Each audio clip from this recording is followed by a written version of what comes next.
there's a even broader question. Now, American allies around the world are watching how he talks about South Korea.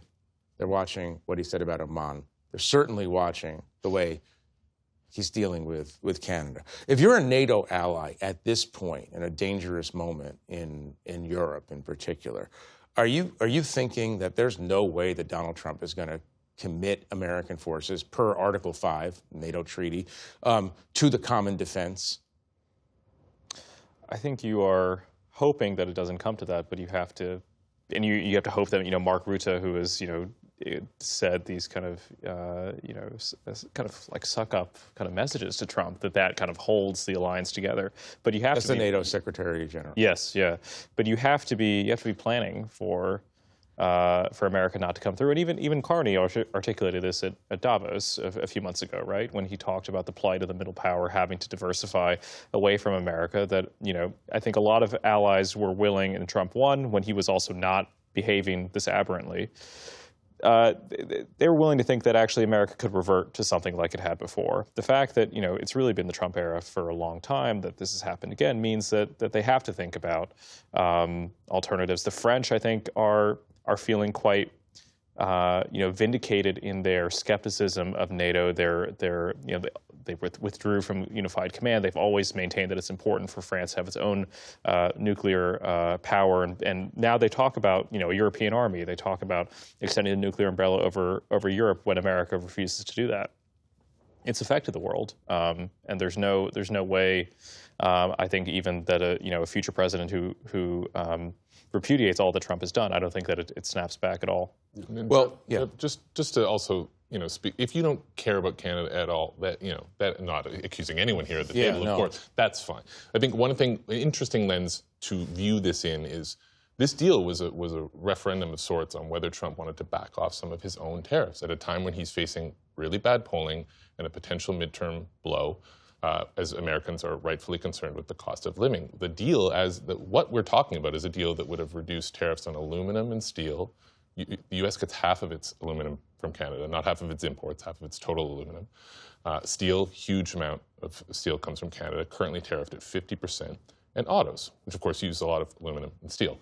And so these are pretty core sectors to President Trump's economic agenda, and he has heaped a lot of tariff costs on them. By the way, South Korean automakers have an advantage with a 15% rate and have to do none of this stuff. And so in this deal collapsing, put aside the Canada stuff, it's been an interesting litmus test on how Trump feels about his own tariffs, how Secretary Lutnick feels.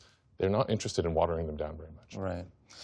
I want to pivot rather wildly to the subject of Dolly Parton, which is as unifying a subject as tariffs and Donald Trump's presidency is a divisive subject. It's fascinating on so many levels. I mean, obviously, in a public policy show like this, in a very polarized America, Ashley, people look at a Dolly Parton figure and say that's one of the last things we all agreed on. Talk for a minute about this kind of sadness about the loss of a great performer and a great humanitarian, but also this idea that, all Americans like her.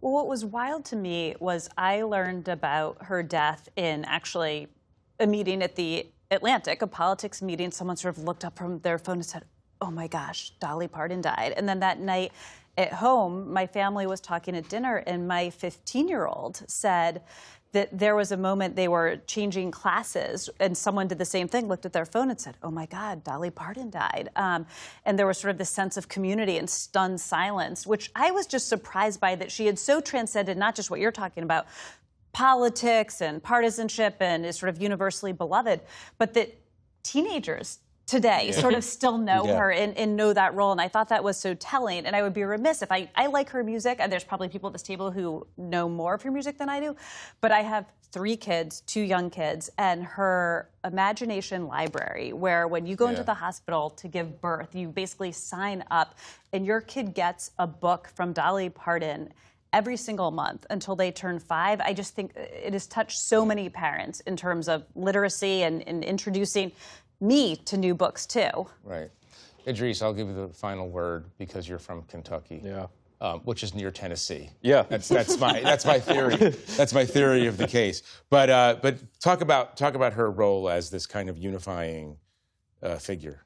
Yeah, no, I mean, I went to Dollywood as a kid, and I also get the Imagination Library books, and that's been very, very telling and very, very good. But yeah, I wonder, we were talking who else could fill this role, and it's hard to imagine. But I think that she gave a lot of money also when there were floods and fires, and just seemed to actually care a lot about ordinary people, and never really got too involved in politics. And I think that was really good. It is fascinating that.